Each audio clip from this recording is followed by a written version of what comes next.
Hi, I'm Sasha, and at work we decided to do a project for each other where we would introduce each other to how we structure our work days. And I thought I would share it with the wider world in case it's helpful for you.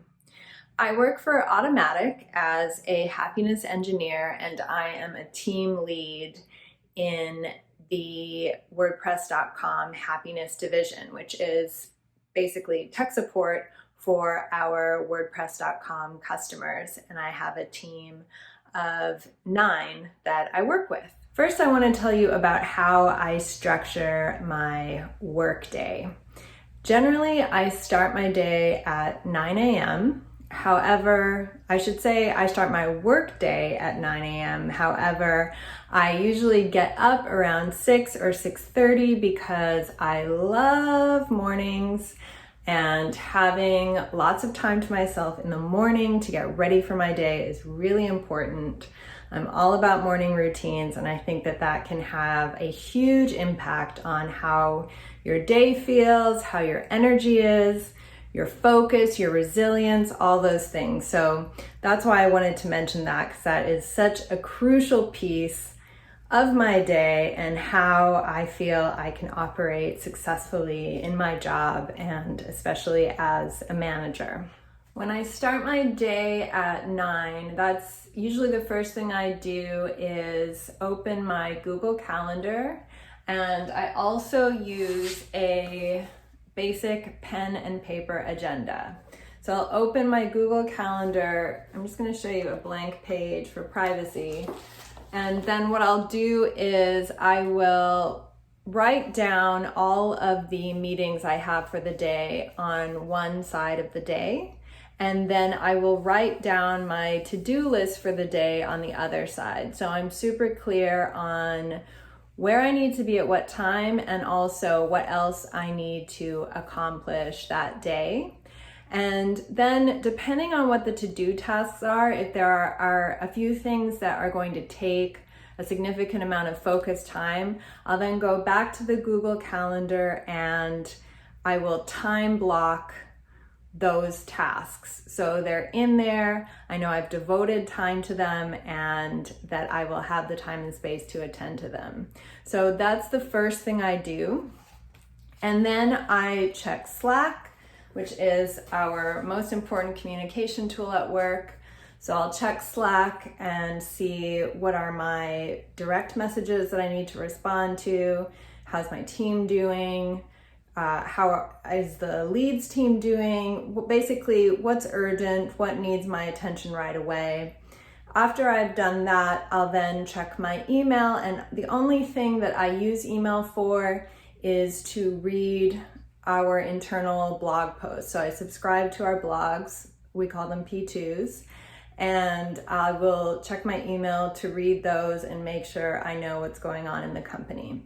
So that whole series of tasks, from organizing my day to catching up with all the communication, that usually takes up the first hour of my day. And then on most days, I schedule my one-on-ones with my team members at 10 a.m. and 11 a.m. A couple of them are a little bit later because of time zone differences.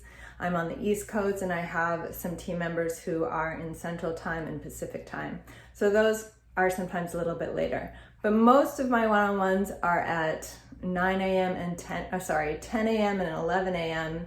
because the morning is when I feel the most energized and I feel like my communication is better in the morning. And so that's when I prefer to do my meetings, is as early in the day as possible.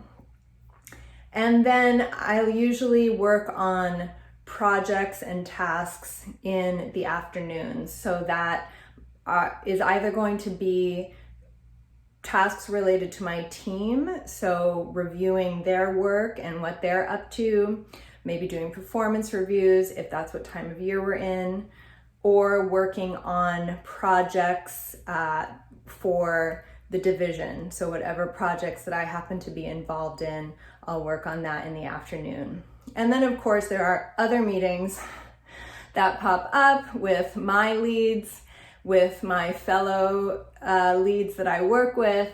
So sometimes those are scattered throughout the afternoon as well. And then I always reserve some time at the end of my workday to, again, review Slack, check emails, and also go to Basecamp, which is where the team leads communicate privately with more sensitive information or things that we want to work through together before we present it to everybody else. So I make sure to check Basecamp as well. And something that I started doing recently, which I've found super helpful, is I keep a work diary. It's a Google Doc where I jot down what I did for the day. But what I've done recently that's different is I have a reserved reflection time at the very end of my day. I try to end my workday around 5 p.m. So by about 4:45, I'm working on my reflection. And that's where I think about not just the check boxes of what I did that day, but what did I really accomplish? What did I learn? Is there something that I'm reflecting on more? Maybe a conversation that I had with somebody, or is there something that I would want to do differently next time? Are there ideas? I put it all in there, so it's basically a way of completing the day and making sure I also have a record of my thoughts, which I can refer back to. If I know that I had an idea that I want to refer back to, I can go to that. And I also use it when I need to do my own self-feedback for my lead or for HR. Then I have documentation of my accomplishments or things that I felt were important, and I can just go back to that and it's all there for me so that I can easily communicate that. And then once my workday is done, I sign out of Slack, I say goodbye to my team, of course, and I turn off my computer, and right away I take my dog for a walk. I'll introduce you to her in a second. And that action is a great way to mark the completion of my workday. When you work from home, it's important to have these lines in the sand that you can draw to say, I'm done with work for the day. And walking her is really a great transition point for me to be able to end my day. So that is how I structure my days. Most days, obviously life happens, things don't always run perfectly, but if I have that basic structure in mind, that really helps keep things moving for me.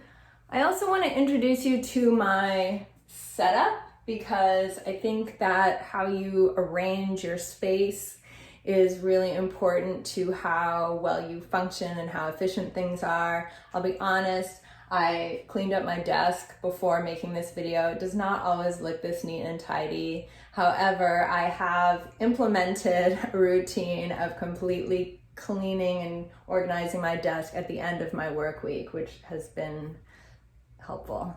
So here is my desk setup. I'm going to turn the camera around so we can look at a few. I use a standing desk, which I love. I stand for a good chunk of the day. It really keeps my energy up, and it helps me to move more and stretch more and just be more aware of my body. So I love that. I use just one monitor. I don't like having two monitors. I like to keep my vision focused forward, but I do use multiple desktops on this monitor, which is very helpful to keep different applications and browser windows open. So that is how I manage that. I'm getting all those Slack messages. Here is my planner, which is always open to whatever the day is that day. I really like to write, and I like to use colors, which is why I keep all these fun things here. Writing really helps me to think, and coloring, doodling helps me to focus during meetings. I like to take notes in written form during meetings rather than typing all the time and looking at screens all the time. I have a coloring page here that I've been doodling on, which again is really a focus thing for me. So if you see someone doodling, that doesn't mean that they're not paying attention. It might mean they're actually paying more attention. So that is my desk. Oh, and this whiteboard is where I keep a track of my goals for each week. I use a goal tracking system called the 12-week year, which I will be making a video about as well soon too, because I love it. As promised, here is my sweet doggy Nika. She's always in the office with me, and she's wonderful for cuddle breaks at any time of day. In terms of tips or things that I've discovered that have really helped me stay organized and stay on top of everything, one thing that I started to do is because performance reviews are a very important piece of what I do as a team lead, I've started to be in preparation for those essentially all the time. And the way that I do that is I have a document for each of my team members with all the categories of performance that we look at during the reviews. And anytime I come across anything that would support their performance in those categories, I put a link to it and a comment in the document. So that way, when it comes time for performance reviews, I have everything I need already recorded, and I don't have to do a bunch of digging around, which is really what takes the most time. And it's also a great way for me to stay engaged with the amazing things that my team is doing, because they are always doing amazing things. And in that same vein, there are a lot of different areas of what my team does that I need to stay in touch with. And it's not really possible to look at every single one of those every week. So I actually divide my weeks into week A and week B.